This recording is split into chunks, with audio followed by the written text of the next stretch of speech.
Mesdames et messieurs, bonjour. Bienvenue à la première édition de Les Brèves du Président, une publication hebdomadaire du bureau de la porte-parole du chef de l'État. La semaine du 29 juin au 5 juillet a été marquée par la célébration du 66e anniversaire de l'indépendance de notre pays, mais aussi la sortie, la tête haute, il faut le dire, des Léopards, de la phase finale de la 23e Coupe du Monde de football. Durant cette semaine, le président de la République a adressé des messages à la nation. Il a lancé également des initiatives importantes et a accueilli des hôtes de marque. Dans son discours du 30 juin 2026, le président de la République a rappelé que 106 ans se sont écoulés depuis ce jour historique où le peuple congolais, après des longues années de domination coloniale, s'est levé dans sa dignité pour affirmer devant le monde son droit inaliénable à la liberté, à l'autodétermination et à la maîtrise de son destin.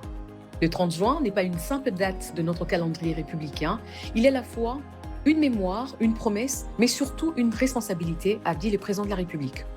Lancement des 3 programmes socio-économiques pour lier la parole à l'acte. Dans la même journée du 30 juin, le président Félix Tshisekedi a lancé au Palais de la Nation le programme présidentiel pour l'emploi et l'entrepreneuriat des jeunes, intitulé Debout jeunes congolais.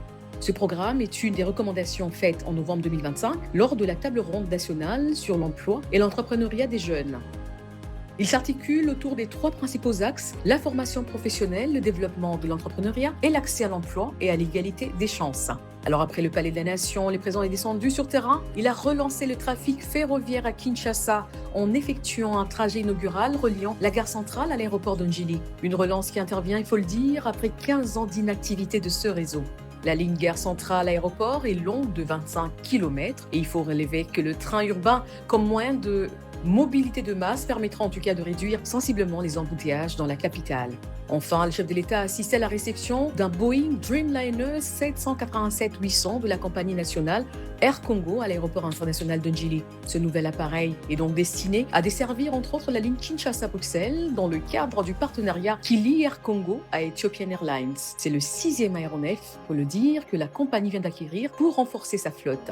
Toujours à l'aéroport de Njili, le chef de l'État a inspecté les travaux de réhabilitation du terminal passager des vols nationaux. À ce jour, la rotonde a été rénovée conformément aux standards internationaux en matière de sécurité et de confort aéroportuaire. Cette réhabilitation s'inscrit dans le cadre du programme national de modernisation des infrastructures aéroportuaires de la RDC. Soutien aux léopards, nous en parlons. Le président de la République n'a pas manqué de féliciter mercredi soir les léopards football dans le parcours à la 23e édition de la Coupe du Monde FIFA 2026. s'est achevée à Atlanta, aux États-Unis, suite, comme vous le savez, à leur défaite sur le score de 2-1 face aux Three Lions d'Angleterre.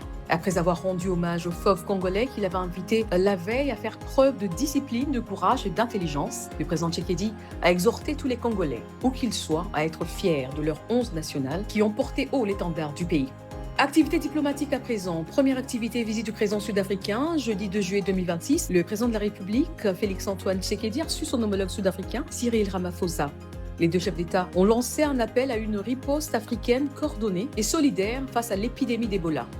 À l'occasion, le président sud-africain a plaidé pour un cessez-le-feu humanitaire dans l'est de la RDC. Ces 2 hautes personnalités ont eu à effectuer une visite à l'Institut national de recherche biomédicale, INRB.